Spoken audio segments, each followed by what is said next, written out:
Breaking news CM Revanth రెడ్డితో జలమండలి irrigation అధికారులు సమావేశమయ్యారు. హైదరాబాద్ తాగునీటి అవసరాల కోసం 20 టీఎంసీల గోదావరి జలాల తరలింపుపై సమీక్ష నిర్వహిస్తున్నారు. కొండపోచమ్మ మల్లన్న సాగర్ ప్రాజెక్టుల మంచినీటి తరలింపుపై సమగ్ర నివేదిక తయారు చేయాలని అధికారులను ముఖ్యమంత్రి రేవంత్ రెడ్డి ఆదేశించారు.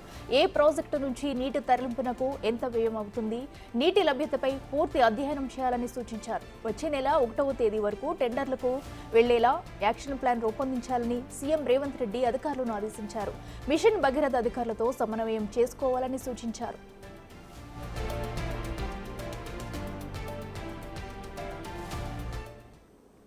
ఇదంశానికి సంబంధించి మరింత సమాచారం మా ప్రతినిధి హరికృష్ణ లైవ్ లో అందిస్తారు. హరికృష్ణ, చెప్పండి, మరి జలమండలి అధికారులు సీఎం రేవంత్ తో భేటీ అయ్యారు. మరి ఈ భేటీలో ఏ అంశాలను చర్చిస్తున్నారు? అప్డేట్స్ ఏంటి? తన నివాసంలో ఈరోజు జలమండి ఇరిగేషన్ అధికారులతో సమీక్ష సమావేశం నిర్వహించినారు. ప్రధానంగా హైదరాబాద్కి తాగునీటి అవసరాల కోసం 20 టీఎంసీల నీళ్లు ఏ విధంగా తరలించాలని దానిపైన సమీక్ష సమావేశం చేస్తున్నారు. అయితే కొండపోచమ్మ సాగర్, మల్లన్న సాగర్ ప్రాజెక్టుల నుంచి నీటి తరలింపుపై ఎంత వ్యయం ఖర్చు అవుతుంది ఏంటి అనేది సమగ్ర సర్వే నిర్వహించి రిపోర్ట్ అయితే నాకు అందజేయాలంటూ కూడా సీఎం రేవంత్ రెడ్డి ఆదేశాలు జారీ చేశారు. మార్చి 1వ తేదీ నుండి కూడా ఈ యొక్క టెండర్లు పిలవాలని చెప్పేసి ఆలోచనలో అయితే ప్రభుత్వం ఉంది. ఈ మేరకు అధికారులకు సీఎం రేవంత్ రెడ్డి ఆదేశాలు జారీ చేయడం జరిగింది. మిషన్ భగీరథ అధికారులతోటి సమన్వయం చేసుకుని ముందుకెళ్లాలంటూ కూడా ఆయన అధికారులకు తెలిపినారు. అయితే గత ప్రభుత్వం తీసుకున్న ఏదైతే కేశవపురం రిజర్వాయర్ ప్రాజెక్టుకు సంబంధించి ఇప్పటికే ప్రస్తుత కాంగ్రెస్ సర్కార్ అయితే ఆ రిజర్వాయర్ యొక్క టెండర్ని అయితే రద్దు చేసింది. ఎందుకంటే వ్యయం ఖర్చు ఎక్కువగా ఉంది. అదేవిధంగా వాటర్ తరలించే క్రమం రూట్ కూడా సరిగ్గా లేదంటూ కూడా ప్రభుత్వం అభిప్రాయంకి వచ్చి ఒక ప్రాజెక్ట్ టెండర్ని అయితే రద్దు చేసింది. ప్రధానంగా కేశవపురం ప్రాజెక్ట్ రిజర్వాయర్ జోలికి వెళ్లకుండా మల్లన్న సాగర్ నుంచి గన్పూర్, అక్కడి నుంచి హైదరాబాద్కు 10 టీఎంసీల నీరు, జంట జలాశయాలకు సంబంధించి 5 టీఎంసీల నీరు అందించాలన్న ఉద్దేశంతో అయితే ప్రభుత్వం ఉంది. అయితే మల్లన్న సాగర్ కొండపోచమ్మ సాగర్ సంబంధించి 15 టీఎంసీల రిజర్వాయర్ ఉండగా మల్లన్న సాగర్ సంబంధించి 50 టీఎంసీల నీరు లభ్యత ఉంది. కాబట్టి అక్కడి నుంచి ఎక్కువగా హైదరాబాద్కు నీటి తరలింపు చేసి చాలా తక్కువ వ్యయం ఖర్చు అవుతుంది. అదేవిధంగా ఆ రూట్ మ్యాప్ భూసేకరణకు సంబంధించి కూడా చాలా ఈజీగా అవుతుంది. ఎందుకంటే ఆ రూట్లో కూడా చాలా వరకు ప్రభుత్వ భూమి ఉన్న ఏదైతే రూట్ ఉంటాయో ఆ రూట్లో ఎక్కువగా ప్లాన్ చేయాలంటూ కూడా ప్రభుత్వం భావిస్తుంది. అయితే గత ప్రభుత్వం తీసుకున్న కేశవపురం రిజర్వాయర్ ప్రాజెక్ట్ సంబంధించి హైదరాబాద్కు తాగునీటి అందించాలన్న ఉద్దేశంతో తీసుకున్నా కానీ సరే చాలా వరకు కూడా డిఫెన్స్ సంబంధించి అదేవిధంగా ప్రైవేట్ భూములలో నుంచి కూడా ఆ రూట్ మ్యాప్ అయినా ఉంది. దానివల్ల ప్రభుత్వానికి చాలా వ్యయం ఖర్చు అవుతుంది. సో అందుకోసమే మూసి పునరుద్ధరణలో భాగంగా అయితే మల్లన్న సాగర్ నుంచి కూడా హైదరాబాద్కు తాగునీరు అందించాలి. ఈ తాగునీరు అందించే కూడా తక్కువ వ్యయంతో కూడుకున్నట్టు ఉండాలంటూ కూడా కొత్త ప్లాన్ను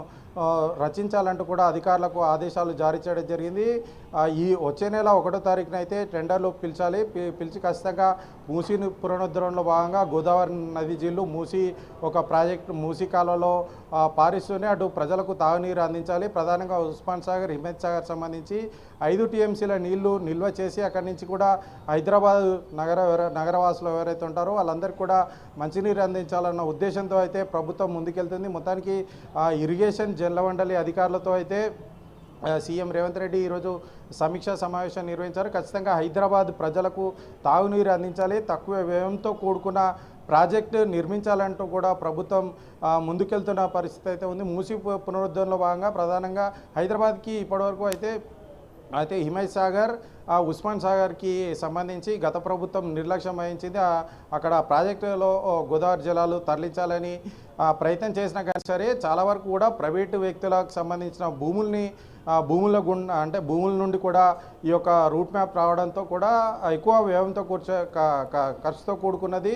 అంతేకాకుండా ఆ రూటు సంబంధించి కూడా అస్తవ్యస్తంగా ఉన్నదని చెప్పేసి ప్రభుత్వం భావించడంతో ఆ కొత్త రూటు క్రియేట్ చేయాలి. మల్లన్న సాగర్, కొండపోచమ్మ సాగర్ సంబంధించి ఏదే వాటర్ ఉంటుందో ఆ వాటర్ని కూడా హైదరాబాద్ ప్రజలకు అందించే దిశగా 15 టీఎంసీలు నీరు, 15 నుంచి 20 టీఎంసీల నీరు నగరవాసులకు అందించే దిశగా ప్లాన్ చేయాలంటూ కూడా వచ్చే నెల 1న అయితే ఖచ్చితంగా టెండర్ పిలిచే ఆలోచనలు అయితే ప్రభుత్వం ఉంది. ఈ మేరకు సమగ్ర రిపోర్ట్ తయారు చేసి నాకు సీఎం రేవంత్ రెడ్డికి రిపోర్ట్ అందించాలని చెప్పేసి కూడా అధికారులను అయితే ఆదేశించడం జరిగింది.